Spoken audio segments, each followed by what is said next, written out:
자, 지금부터는 우리가 이 심장근, 심근, 카디악 머슬, 그리고 평활근, 스무트 머슬에 대해서 공부해 보도록 하겠습니다. 자, 그동안 우리가 골격근에 대해서 공부를 했었는데 여기 잠깐 그림이 있죠. 그래서 골격근에서는 우리가 어, 그 골격근 세포 하나당 여기 신경 파이버가 하나가 이렇게 연접하고 있죠. 그래서 뉴로 머스큘라 정크션을 형성하고 있고 또 골격근에는 이제 횡문이 발달돼 있죠. 지금 이 횡문이 있는데 지금 여기 어두운 부분이 이제 A 밴드가 되고 그 옆에 밝은 부분이 이제 I 밴드가 되겠죠. 자, 그래서 이게 이제 골격근이고, 자, 지금부터 공부할 이제 심장근을 한번 보면은, 심장근은 이제, 그 골격근은 그 뼈 부착 부위, 이 한쪽 끝하고 한쪽 끝하고 쭉 연결돼서 길게, 있는데 반해서 심근은, 어, 지금 여기 보이는 요게 하나의 세포가 되겠습니다. 그리고 여기 하나의 세포. 그래서 1번 세포, 2번 세포, 3번 세포, 4번 세포, 어, 그리고 이 세포와 세포 사이에 지금 이 접해 있는 부분이 있는데 이 부분에 이제 간극 결합, 갭 정크션이라고 하는 것이 이제 존재하게 되겠습니다. 자, 그래서 심근세포는 이제 이렇게 어, 여러 개가 이렇게 딱딱 그 연접돼서 이루어져 있다라는 것이죠. 다음은 이제 평활근인데 평활근은 우리가 내장 평활근과 다다니 평활근 이렇게 구분할 수가 있겠습니다. 내장 평활근은 그 평활근과 평활근 사이에 이렇게 간극 결합이 이제 존재하고 소수의 자율신경이 지배하는 그런 특성을 갖고 있겠습니다. 자, 그에 반해서 다다니 평활근은 다수의 자율신경이 지배하는 그런 특성을 갖고 있겠습니다.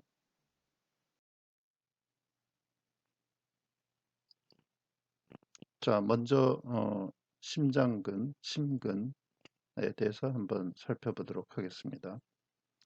심근은 이제 골격근처럼 액틴과 마이오신으로 구성이 되어 있겠습니다. 그리고 근섬유는 특징이 이제 분지되어 있다라는 것이죠. 그래서 이 오른쪽 그림에서 보면은 지금 요게 이제 하나의 심근세포인데 이렇게 분지가 돼 있죠. 동그랗지 않고 자 분지가 돼 있고 그리고 인접하는 근섬유 간에 간극 결합이 관찰되겠습니다. 자 그래서 여기 보면은 인터 그 칼레이티드 디스크라고 하는 이제 부분이 있는데 이 부분에 이제 간극 결합이 존재하겠습니다. 그래서 갭 정크션이 이제 여기에 존재하는데 우리가 이 간극 결합이라고 하는 것은 이제 세포와 세포 사이가 이렇게 접해 있는데 이 사이에 어떤 그 갭 정크션 채널이라는 게 존재합니다. 그래서 갭 정크션 채널은 이제 하나 이런 그 채널인데 이 채널을 통해서 우리가 이온이라든가 조그만 작은 분자들이 마음대로 이렇게 세포와 세포 사이를 통과할 수가 있습니다. 자, 그래서 예를 들어서 이 한쪽 세포에서 어떤 액션 포텐셜이 발생이 되면은 혹은 탈분극이 일어난다든 하게 되면은 이것이 이 옆의 세포로 이렇게 전달이 가능합니다. 그대로. 일반적으로 우리가 세포와 세포 사이는 정기적으로 절연이 되어 있는데 이 간극결합은 이제 그런 세포와 세포 사이를 정기적으로 연결시켜주는 그런 역할을 하겠습니다. 그래서 예를 들어서 하나의 심근세포가 이제 흥분성이 일어나서 수축을 하게 되면 그것이 그 주변 옆에 있는 세포에도 그 흥분성이 전달이 돼서 그 옆에 있는 세포도 수축이 되겠습니다. 자, 그래서 지금 예를 들어서 여기 지금 요 세포에서 어떤 탈분극이 일어나거나 이런 액션 포텐셜이 발생이 되면은 그 정기적인 흥분성이 주변 세포로 이렇게 퍼져나간다라는 것이죠. 그래서 옆에 세포도 같이 동시에 이제 수축을 하게 되겠습니다. 자, 그래서 이것은 이제 상당히 중요하죠. 그래서 심장은 어, 그 동시에 수축을 해서 큰 힘을 내야지만 이제 심장에 모여 있던 혈액을 밖으로 뿜어내 줄 수가 있게 되죠. 그래서 상당히 중요한 그런 특성이 되겠습니다. 그래서 이것에 의해서 이 갭 정크션으로 연결이 돼서 동시에 수축해서 우리가 혈액이 효과적으로 동맥으로 내보낼 수 있게 되겠습니다. 자, 그리고 심근은 이제 심장의 벽을 구성하고 그리고 어, 대부분은 이제 펌프 역할을 하는 그러니까 수축을 해서 어떤 심장의 펌프 역할을 해주는 그런 기능을 갖고 있는 건데 그것이 이제 고유심근인 거고 그런데 이제 심근 세포 중에서 일부 세포는 이 흥분을 전달하는 특수 심근으로 구성이 되어 있습니다. 그래서 이 심장 그 벽이 두꺼운데 그 일부 세포는 상당히 흥분성이 그 좋은 거죠.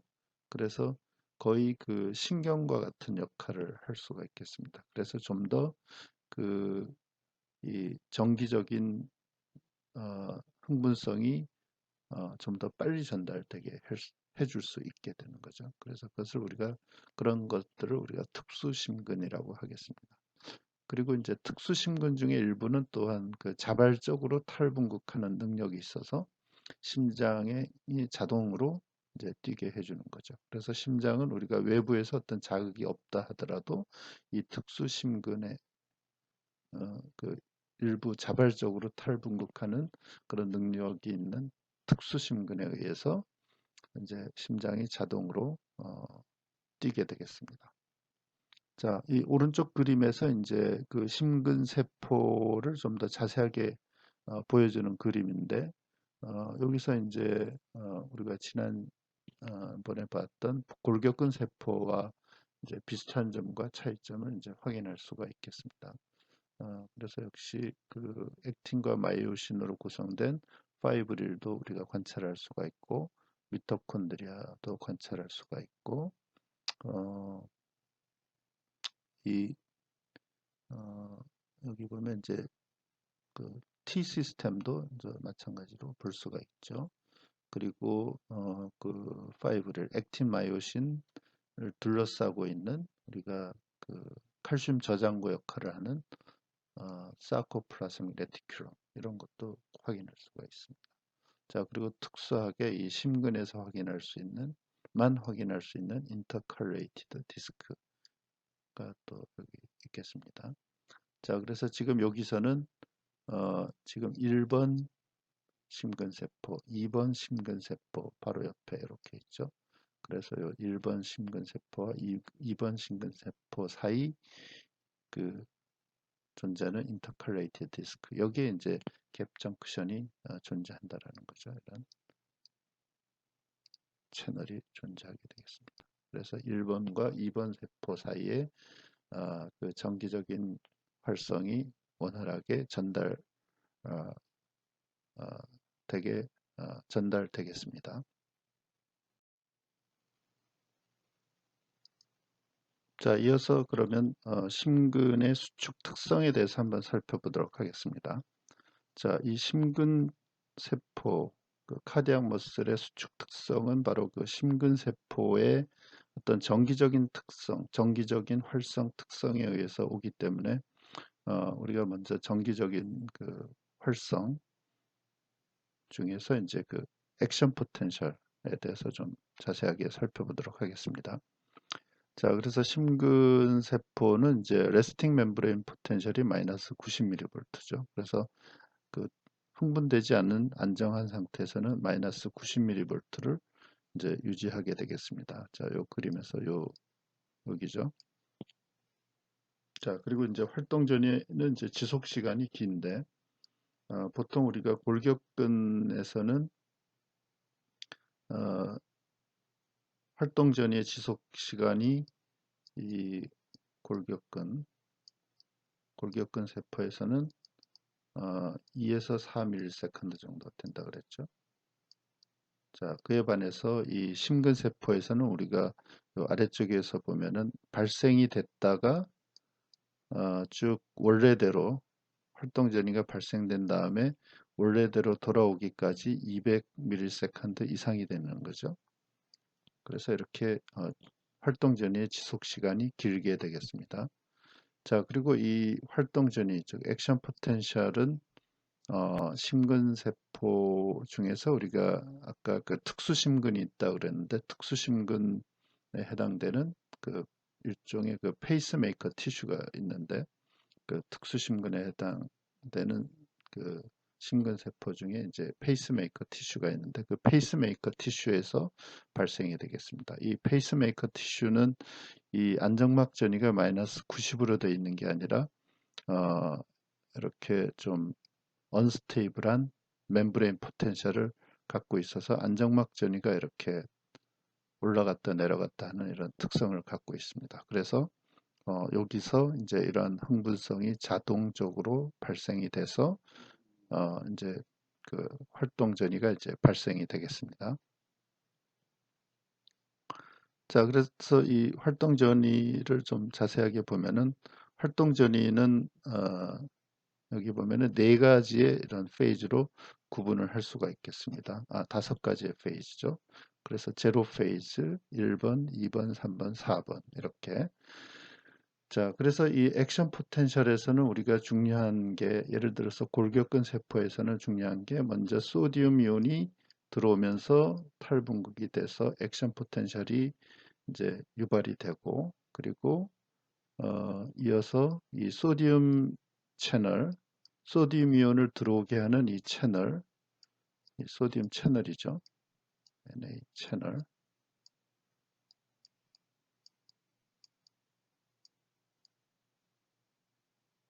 자, 소디움 채널은 이제 열렸다가 금방 인액티베이션 되겠습니다. 비활성화가 됩니다. 그래서 열렸다가 금방 닫히게 되는 거죠.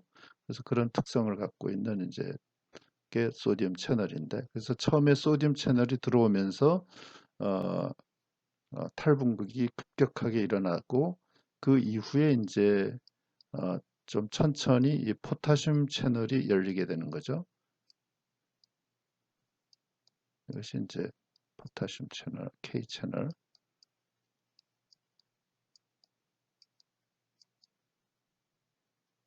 포타슘 채널이 열리면서 포타슘이 이제 나가게 되죠. 그렇게 되면은 다시 이제 탈분극이 됐다가 다시 이렇게 어, 원래대로 쭉 떨어지게 되는 거죠. 포타슘 때문에. 그래서 이것이 이제 골격근에서의 세포에서의 얘기고, 그런데 이제 이 그 심장근에서는 이 그 소듐 채널이 열리면서 소듐이 들어오면서 급격하게 탈분극이 일어나면서 그 탈분극에 의해서 칼슘 채널이 열리게 됩니다. 칼슘 채널, 칼슘 채널. 자, 그래서 소듐 채널이 열리고 이제 해서 탈분극이 일어나면은 칼슘도 같이 들어오게 되는 거죠. 소디움 채널은 인액티베이션 돼서 닫힌다 하더라도 탈분극 상태에 있기 때문에 칼슘 채널이 열리게 된다는 거죠. 자, 그래서 지금 여기 보면은 지금 요 그림에서 이건 이제 소디움 커런트를 얘기하는 거죠. 우리가 커런트라는 거는 어떤 차지의 이온, 그 전하를 띤 양이온이 이제 그 세포 안으로 들어올 때 이렇게 아래쪽으로 표시가 됩니다. 이렇게. 자, 그리고 이제 양이온이 밖으로 나가게 되면은 포타슘 같은 경우는 이렇게 커런트가 위쪽으로 나타나게 되는 거죠. 자, 칼슘은 안으로 들어오니까 아래쪽으로 이렇게 나타나고. 자, 그래서 이 그림에서 보면은 처음에 소디움이 들어오면서 급격하게 탈분극이 일어나는 거죠. 그래서 이제 디폴라라이제이션이 2ms 동안 일어나게 되고, 그 다음에 이제 소듐 채널이 닫히게 되고 하면서 이 빠른 리폴라라이제이션이 일어나는 거죠. 자, 소듐 채널이 닫히면서, 그래서 이것이 이제 페이지 1이 되고, 자, 그런데 이때 이제 이 탈분극에 의해서 이 탈분극이 이 칼슘 채널을 열리게 해주는 거죠. 그래서 이 여기서 탈분극이 일어나서 두 번째로 이제 칼슘 채널이 열리게 됩니다. 물론 이때 포타슘 채널도 이미 열려가지고 일부 포타슘이 이렇게 밖으로 나가서 다시 아래쪽으로 이 리폴라라이제이션 쪽으로 그 이제 탈분극 재분극 리폴라라이제이션을 우리가 재분극이라고 그러는데 재분극 쪽으로 이제 되게 되는데 이 칼슘 채널이 열림으로 인해 가지고 이 그 다시 재분극되는 속도가 이렇게 늦춰지게 됩니다. 그래서 이렇게 프라토페이즈가 이제 만들어지게 되는 거죠. 그것이 이제 2번이 되는 거죠. 자, 그래서 2번 프라토페이즈는 이제 이 소듐 채널은 이미 닫혀 있지만 이 탈분극에 의해서 칼슘 채널이 열리면서 이 칼슘 때문에 이 프라토페이즈가 만들어지게 되겠습니다. 자, 그리고 이어서 이 칼슘 채널도 열린 다음에는 일정 시간이 지나면은 서서히 인액티베이션, 비활성화가 돼서 닫히게 됩니다. 칼슘 채널이 다시 닫히는 거죠. 클로즈. 자, 그럼 칼슘은 더 이상 유입이 안 되고 포타슘만 계속 밖으로 나가게 되니까 이제 재분극이 빠르게 일어나게 되겠습니다. 그래서 레이트 레피드 리폴라다이제이션이 이제 3번에서 일어나게 되는 거죠. 이때 이제 칼슘은 더 이상 안 들어오게 되는 거죠. 칼슘 유입은 더 이상 없게 되는 거죠. 자, 그리고 나서 이제 계속 그 원래 마이너스 90mV까지 이제 다시 그 베이스라인까지 이제 쭉 재분극이 되겠습니다. 자, 그래서 이렇게 이제 급격하게 일어나는 탈분극, 다음에 초기에 일어나는 빠른 재분극, 그것이 1번 페이지고, 그 다음에 이제 플라토 페이즈, 칼슘 채널이 열려서 칼슘이 들어와서 이런 플라토 페이즈를 만들고, 다음에 칼슘 채널이 닫히고 포타슘이 밖으로 이플럭스 된다는 건 이제 밖으로 나간다는 거죠. 이플럭스가 일어나면서 이제 레이트 레피드 리폴라라이제이션 페이지가 이제 나타나게 됐고, 이어서 이제 베이스라인으로 이제 다시 돌아오게 되겠습니다. 자, 그래서 이런 식으로 칼슘 때문에 사실은 이 심근세포가 상당히 오랫동안 그 활동 전이가 심근세포에서 오랫동안 지속되는 그런 특성을 갖게 되겠습니다.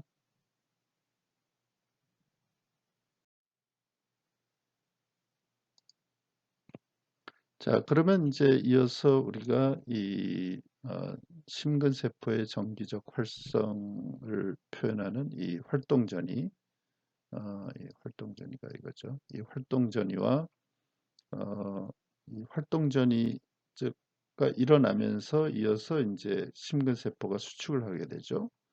그러면 이제 그 메카니컬한 이제 수축이 일어나게 되는 거죠. 그래서 이 지금 여기 아래쪽에서는 이제 장력이 되는 거죠. 이 심근세포의 장력이 이렇게 증가했다가 다시 원래대로 이렇게 돌아오게 되겠습니다. 자, 그래서 아래쪽 그림을 나타내는 척도는 여기서 요만큼이 0.5 g의 그 장력을 발휘한다라는 것이죠. 자, 그리고 우리가 심장을 이제 외부에서 그 정기적으로 측정을 하는 그 방법 중에 하나가 이제 심전도라고 하는 게 있는데, 이 심전도상에 이제 나타나는 그 기록이 이제 이것이 되겠습니다. 그래서 심전도는 초기에 심장이 이제 수축할 때 그 이제 심방에서 심실 쪽으로 퍼져나가게 되는데 그 흥분성이 그래서 초기에는 이 QRS파가 나타나고 다음에 이어서 나중에 이제 T파가 이제 나타나게 되겠습니다. 그래서 우리 체표면에서 기록을 하게 되는 거죠.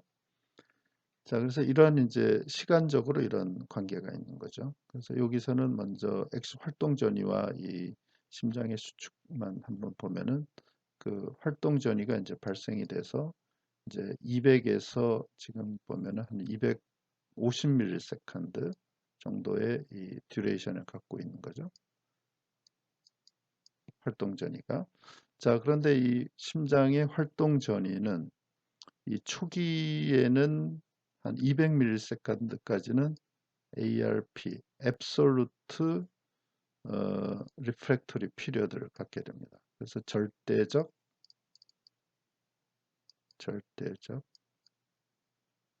이 불응기라는 거고, 다음에 200에서 250ms는 Relative, 상대적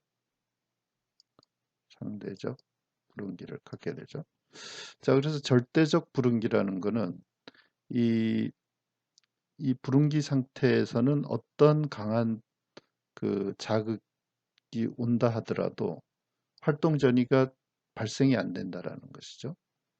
자, 그래서 이 그 상대적 불응기까지를 우리가 이제 얘기한다면은 상대적 불응기는 아주 큰 자극이 오면은 힘들지만 액션 포텐셜이 발생될 수가 있는 그런 단계를 이제 상대적 불응기라고 합니다.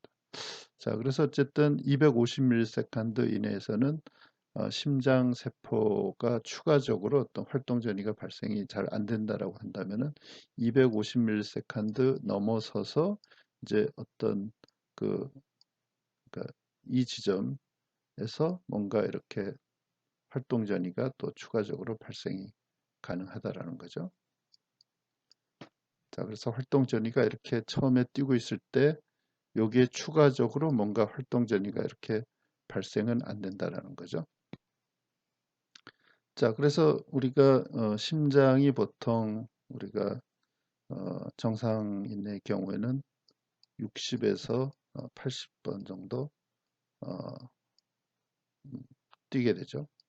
60에서 80비트 60초 동안에 1분 동안에. 자, 그러면 이제 우리가 이론적으로 심장이 얼마까지 빨리 뛸 수 있는지 한번 계산을 해보면은 지금 이 불응기가 대략 250ms 정도 되는 거죠. 이제 250ms라는 거는 우리가 0.25초에 해당이 되는 거죠. 그러니까 이론적으로 보면 0.25초에 한 번 뛸 수 있다라는 거죠. 아주 빨리 뛰어도 불응기가 250ms니까.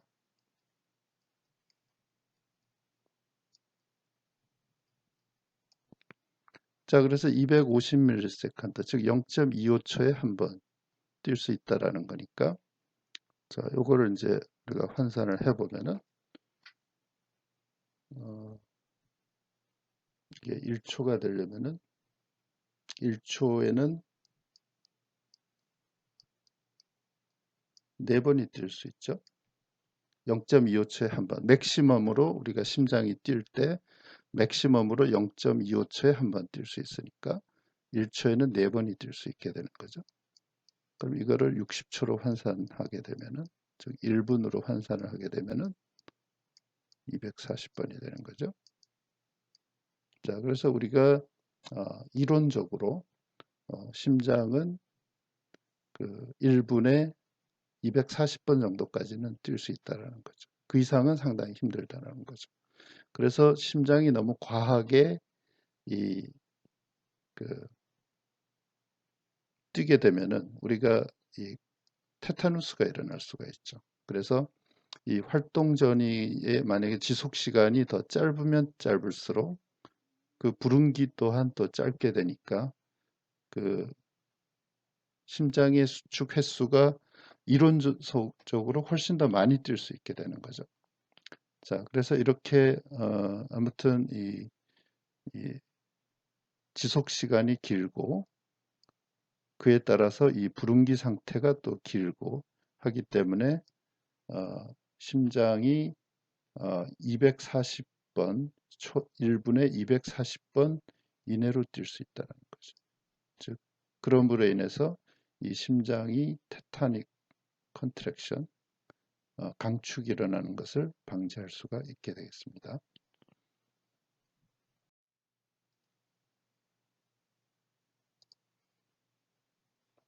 자, 그래서 이제 지금까지 우리가 심장근의 어떤 구조와 그 수축의 특성에 대해서 살펴봤고, 이제 이어서 평활근에 대해서 한번 살펴보도록 하겠습니다. 자, 평활근은 핵은 세포 중앙에 있고 필라멘트 배열이 불규칙하므로 횡무는 볼 수 없다라는 거죠. 그래서 골격근과 우리가 심장근에서 볼 수 있는 그러한 그 횡무는 관찰할 수가 없습니다. 그리고 근소포체 사코플라즈미 레티큘럼의 발달도 잘 되어 있지 못하다. 그리고 내장 평활근과 다다니 평활근으로 분류할 수가 있고 내장 평활근에는 우리가 소화관 운동과 관련된 근육, 그 소화관 주변에 있는 그 근육들, 그리고 장관, 그리고 자궁, 그리고 요관 여기에 이제서 관찰할 수가 있겠습니다. 자, 그리고 다다니 평활근은 우리가 잇목은 어, 그 우리가 피부에 있는 털이 이제 그 추워지면은 이렇게 일어나게 되죠. 수축하면서 그 피부에 털을 일으켜 세우는 근육, 필로 이렉터 머슬이라고 하는데 그것을 우리가 잇모근이라고 합니다. 이 잇모근이 다다니 평활근에 해당이 되고 그리고 홍채 우리가 그 눈에서 이제 빛이 들어오는 양을 조절할 수 있는 조리개 역할, 카메라에서 조리개 역할을 하는 부분이 홍채인데 그 홍채를 이제 조리개를 열었다 닫았다 하는데 그 사용되는 근육이 있습니다. 자, 그 근육들 그런 그 홍채에 있는 그런 근육들이 우리가 다다니 평활근이 되겠습니다. 그리고 이제 혈관에 있는 근육들, 혈관 벽에서 이제 혈관의 수축과 이완을 해주는 그런 근육들이 이제 이 다다니 평활근에 해당이 되겠습니다.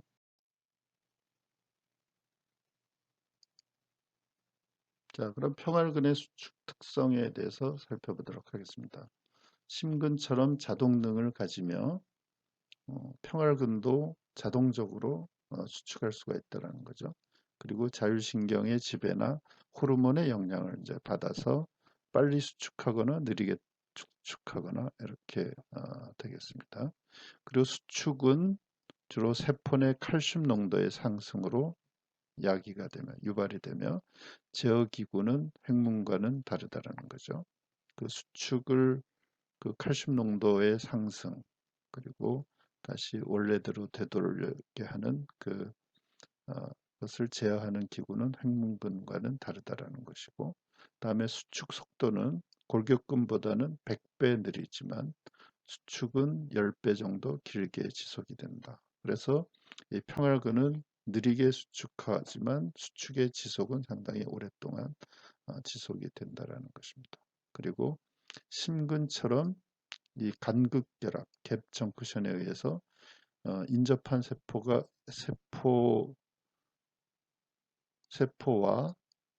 인접한 세포와 정기적으로 연락하고 다수의 평활근 세포가 동시에 수축하게 할 수가 있겠습니다.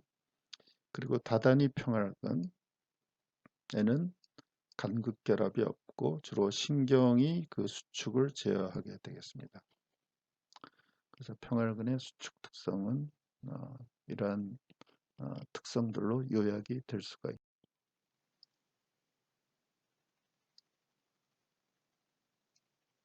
자, 그럼 결국 그 근육 수축은 이제 근육 세포에서 일어나는 정기적인 특성하고 이제 관련이 있다라고 이제 아까 어, 앞서 이야기했는데, 자, 그럼 평활근의 이 정기적인 특성, 평활근 세포의 그 정기적인 특성을 한번 살펴보도록 하겠습니다.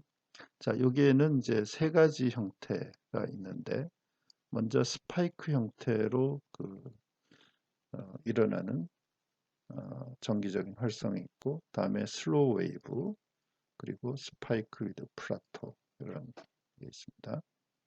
자, 스파이크는 이제 마치 우리가 골격근에서 활동 전이와 비슷한 그런 모양으로 정기적인 활성이 일어나는데, 자, 그 골격근에서 모양은 비슷하지만 이 듀레이션이 상당히 길죠. 그래서 지금 대략 한 30에서 한 40ms 정도, 상당히 지속 시간이 긴 편이죠. 다음에 이제 슬로우 웨이브는 우리가 멤브레인 포텐셜이 이렇게 디폴라라이제이션 되다가 어, 그 어느 정도에 다다르면은 이제 칼슘 채널이 열려서 이렇게 스파이크가 나타나게 됩니다.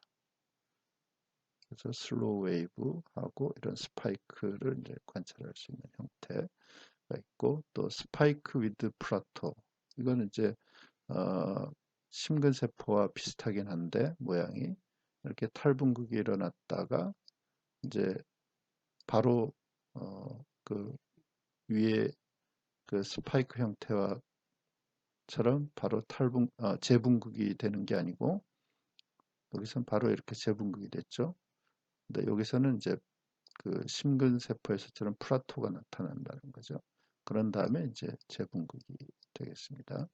자, 여기서는 지금 듀레이션이 한 300ms, 0.3초 이상인 거죠.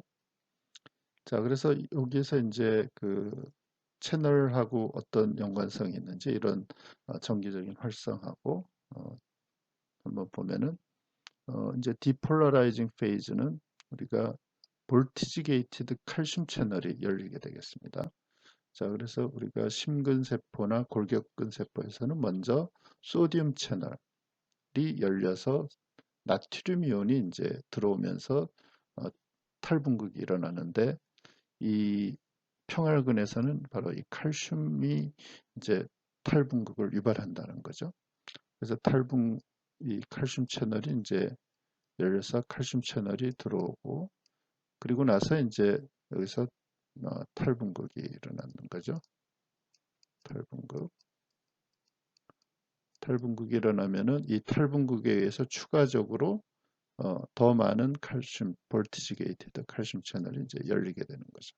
그래서 그 어떤 액션 포텐셜 스파이크가 나타난다라는 것이죠. 어떤 스레숄드를 넘어서게 되면은 그리고 이제 리폴라라이징 페이즈를 보면은 이 칼슘 채널이 이제 인액티베이션 되겠습니다. 우리가 칼슘 채널도 소듐 채널과 마찬가지로 일정 정도 열려서 칼슘이 이제 이렇게 유입되고 나면은 어느 정도 시간이 지나면은 이 칼슘의 어떤 채널이 구조적인 변화를 일으켜서 여기를 이렇게 닫혀주게 됩니다. 막아주게 됩니다. 이것이 이제 칼슘 채널의 이제 인액티베이션이 되는 거죠. 그럼 칼슘이 못 들어가게 되는 거죠. 자, 그래서 이런 것 때문에 이제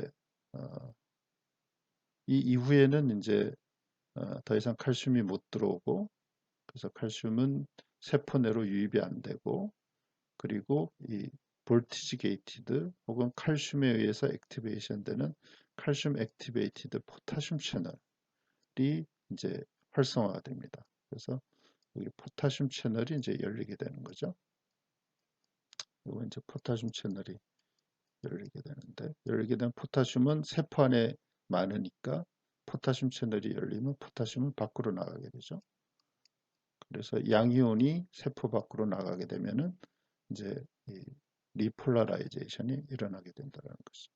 그래서 원래의 그 베이스 라인으로 지금 베이스 라인이 한 50ms 60ms 이런데 이제 그렇게 다시 베이스라인으로 이제 다시 돌아온다라는 것이죠. 그래서 처음에 칼슘 채널이 열려서 디폴라라이제이션이 일어났는데 어느 스레숄드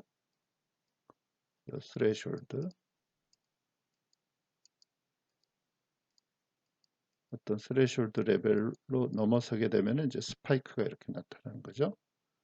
그래서 나타났다가 이제 칼슘 채널이 닫히게 되고 인액티베이션 돼서 칼슘이 더 이상 유입이 안 되고 이제 칼슘 혹은 그 볼티지에 의해서 활성화되는 포타슘 채널이 이제 열리게 되면은 아래쪽으로 이렇게 리폴라라이제이션이 이제 일어나게 되는 거죠. 그래서 원래대로 이렇게 돌아오게 되는 거죠.